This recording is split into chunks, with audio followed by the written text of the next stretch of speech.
তারেক রহমান সাহেব, আপনার লজ্জা পাওয়া উচিত ছিল। কালকে দেখেছেন হবিগঞ্জে কি হয়েছে। যারা আপনাদেরকে এই জুলাই যুদ্ধের সেনাপতি ছিল তাদের প্রতি কি ব্যবহার করা হয়েছে, আমি নিন্দা জানাই। তারেক রহমান সাহেব, আপনার লজ্জা পাওয়া উচিত ছিল। ওরা যদি মামলা করতো কি হইতো, কি হইতো? মাননীয় বিরোধী নেতাকে অনুরোধ করব, আমরা আজকে নিন্দা জানাই জনাব তারেক রহমান প্রধানমন্ত্রীকে, যাদের কারণে আজকে আপনি মুক্ত হয়ে প্রধানমন্ত্রীর চেয়ারে বসে ঘুরে ফিরে বেড়াচ্ছেন গেঞ্জি গায়ে দিয়ে। এই গেঞ্জির পিছনে কে? এই জুলাই যোদ্ধারা। আর তাদের গায়ে আপনি বাঁশ নিয়ে যান। এই দিন না, আরো দিন আছে। এই দিনের নিয়ে যাবে সেই দিনের কাছে। ৭১ আমার বয়স ছিল ১৯। সৌভাগ্য হয়েছিল রণাঙ্গনে যুদ্ধ করার। জগন্নাথ কলেজ থেকে এইচএসসি পাশ করেছিলাম ৭০ সনে। তারপরে ভর্তি হয়েছিলাম একই কলেজে। তারপরে মার্চ থেকে যুদ্ধে গিয়েছিলাম। আর ২৪শে জুলাই আমার বয়স হলো ৭৫। তখন তো আর আপনাদের সঙ্গে ওই সারিতে যোগদান করা সম্ভব ছিল না। কিন্তু আমার ৪জন নাতনি ইউনিভার্সিটি পড়ে। আল্লাহকে শুকরিয়া, ৪জন আপনাদের সঙ্গে সমবেত হতে পেরেছিল। তারা রাস্তায় নেমেছিল, বিশ্ববিদ্যালয়ে কাজ করেছিল। শুকরিয়া জানাই। তবে তারা দুর্ভাগা, তারা শহীদ হতে পারে নাই, আহত হতে পারে নাই। আপনারা ভাগ্যবান।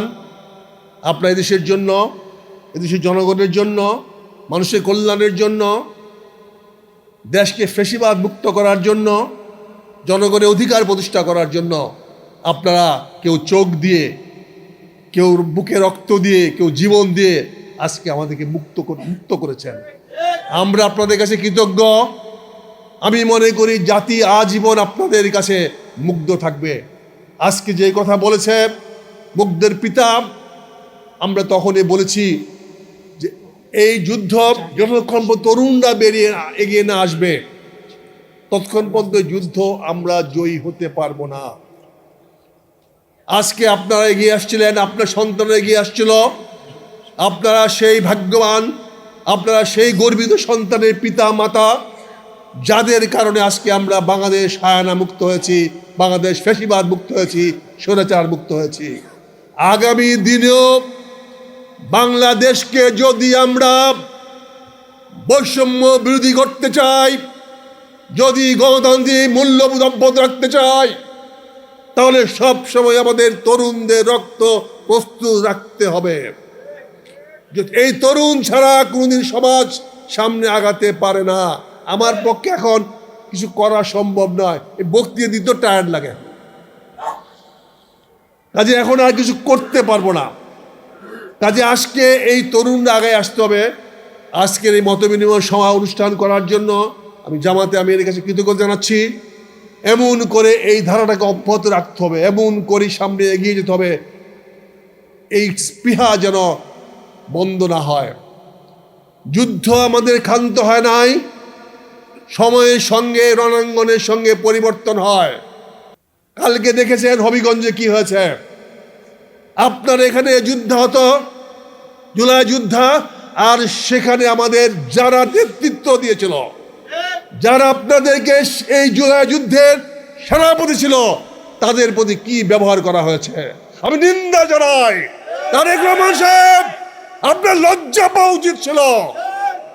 ওরা যদি মামলা করতো কি হইতো, কি হইতো? মাননীয় বিরোধী নেতাকে অনুরোধ করব, আমরা আজকে নিন্দা জানাই জনাব তারেক রহমান প্রধানমন্ত্রীকে, যাদের কারণে আজকে আপনি মুক্ত হয়ে প্রধানমন্ত্রীর চেয়ারে বসে ঘুরে ফিরে বেড়াচ্ছেন গেঞ্জি গায়ে দিয়ে। এই গেঞ্জির পিছনে কে? এই জুলাই যোদ্ধারা। আর তাদের গায়ে আপনি বাঁশ নিয়ে যান। এই দিন না, আরো দিন আছে। এই দিনের নিয়ে যাবে সেই দিনের কাছে। সাবধান, সাবধান, সাবধান। আসসালামু আলাইকুম। আমিরে জামাত বাঙালি মুসলিম হবে, করাচির মানুষ হবে না। আমার বাঙালি মুসলিমের প্রতি আমার চরম ভালোবাসা। এই বাঙালি মুসলিমের জন্য আমি আমি আমি ধারণ করি একাত্তরকে। কিন্তু একটা জিনিস বলতে হবে, একাত্তরে যারা যুদ্ধ করেছিল তারাও 16ই ডিসেম্বরের পরে চরম অত্যাচার করেছিল। তখন দালাল বলে বলে অনেককে মেরেছিল। এগুলো কিন্তু হিউম্যান রাইটস অর্গানাইজেশনের লেখা আছে। আমরা এটা নিয়ে কথা বলি নাই কখন, কিন্তু এটা আমাদের ছোট হলেও একটা কলঙ্ক। আমরা হয়তো বলেছি আচ্ছা it is a price we have to pay, but এটা ছোট হলেও কলঙ্ক। এই কলঙ্ক কিন্তু 24-এ হয় নাই।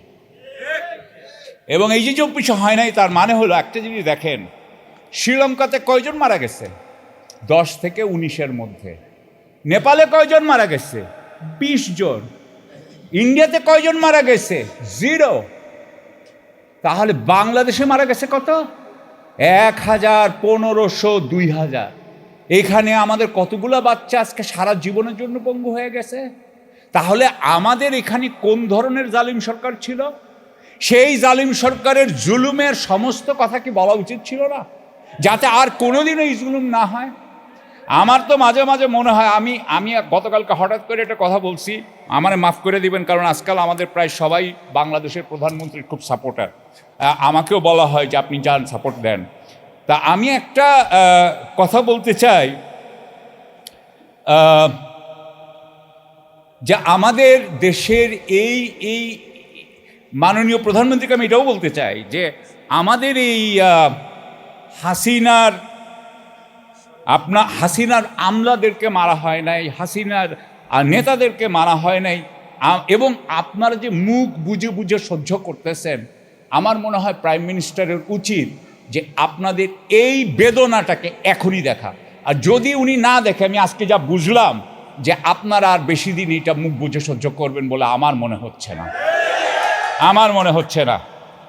আর আরেকটা কথা হচ্ছে যে একটু সরি, ছাত্রদের অভ্যুত্থানের একটা সমস্যা হয়েছে। ছাত্রদের অভ্যুত্থান যখন হয় তারা তখন তাদের নিজেদের ইস্যু নিয়ে কাজ করে, এটা স্বাভাবিক। কিন্তু ওই ইস্যু কিন্তু জাতীয় ইস্যুর সমস্যা। জাতীয় ইস্যুর সমস্যার কারণেই আপনাদের সমস্যা হয়, আপনারা জাতির থেকে বিচ্ছিন্ন না। কিন্তু দেখেন, এই যে যখন ছাত্ররা শ্রীলঙ্কাতে জিতলো, কিন্তু সেই সরকারের হাতে চলে গেল, নেপালের সরকারের হাতে চলে গেছে, এখন বাংলাদেশের সরকারের হাতেও চলে গেছে। আমার কাছে মনে হয়, আমি একটু আগে যেটা ভুল করতেছিলাম, আমি এখন প্রধানমন্ত্রীকে এটা বলতে চাই, আমার চোখের থেকে আগের সরকার ছিল সরবে জুলুম, এখনটা মনে হচ্ছে নীরবে জুলুম। তো সুতরাং আমরা এই নীরবের জুলুম চাই না। আমি আরেকটা কথা বলতে চাই যে আমরা কারা, একটু বলতে চাই, এটা খুব দরকার। আমরা কিন্তু মেটেরিয়ালিস্ট না, আমরা হইলাম স্পিরিচুয়াল মেটেরিয়ালিস্ট। আমরা স্পিরিটের মাধ্যমে, অর্থাৎ আধ্যাত্মিকতা, আল্লাহর মাধ্যমে আমরা পৃথিবীকে দেখি। সুতরাং আপনি মনে রাখবেন, এরপরে কি হইল, আমি যেটা মনে করি আমাদের অন্তর্বর্তীকালীন সরকার মেটেরিয়ালিস্ট, এবং এখনকার বিএনপি সরকারও মেটেরিয়ালিস্ট। অন্তত উনার যে পররাষ্ট্রমন্ত্রী মেটেরিয়ালিস্ট, আমি উনাকে চিনি, উনি আমার বাচ্চারই আত্মীয় হয়, সুতরাং উনারা মেটেরিয়ালিস্ট। কিন্তু একটা কথা বলি, মেটেরিয়ালিস্টের বাবা হইল আমেরিকা। মেটেরিয়ালিস্ট হইয়া মেটেরিয়ালিস্ট পারবেন নাই বাংলাদেশে। বাংলাদেশ আমেরিকার কাছে প্রত্যেকবার ধরা খাবে, এখনও খাচ্ছেন।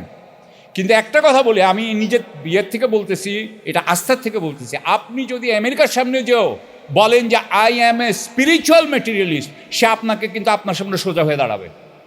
কিন্তু সে আপনাকে দেখবে যে আপনি অভিনয় করতেছেন, কেন স্পিরিচুয়ালিটি নিয়ে অভিনয় করা যায় না, সে ভড়ং বুঝে।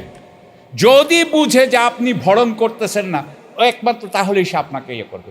ফাইনালি আরেকটা কথা বলে শেষ করি, কারণ উনি আমার পাশে দাঁড়ায় আছে, অনেক কিছু আছে। বাংলাদেশের নিয়ে তো অনেক কথা বলার ছিল, একটা সিম্পল কথা বলে শেষ করি। গত পরশুদিন কিন্তু আমাদের ক্রেডিট রেটিং ডাউনগ্রেডেড হয়েছে, অর্থাৎ এখন আমাদের দেশ আরও খারাপ অবস্থা হচ্ছে। এই আর্থিক সংকট থেকে ওনারা বেরোতে পারবেন না, বাংলাদেশের আর্থিক সংকট থেকে বেরোতে পারবেন না, জ্বালানি সংকট থেকে বেরোতে পারবেন না। বাংলাদেশ একেবারে একটা পতনের মধ্যে যাচ্ছে। আমি এটাকে এখন এক্সপ্লেন করতে যাচ্ছি না, কারণ আমার সময় নেই। একটা বলি, বাংলাদেশ হইল অউপার্জিত আয়ের দেশ। এখানে যারা উপার্জন করে তারা হচ্ছে নিচু, আর যারা অউপার্জিত আয় করে তারা হইল উঁচু। যেই দেশে উপার্জনের সম্মান নাই, সেই দেশ কোনোদিনও বড় হইতে পারবে না। আপনাদেরকে এইটুকু বলে শেষ করি। আসসালামু আলাইকুম। সম্মানিত ভাই এবং বন্ধুগণ,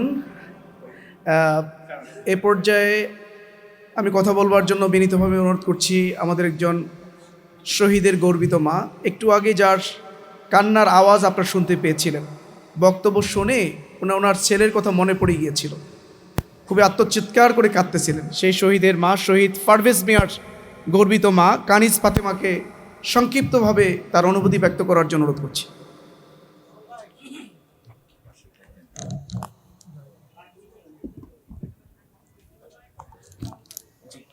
कैसे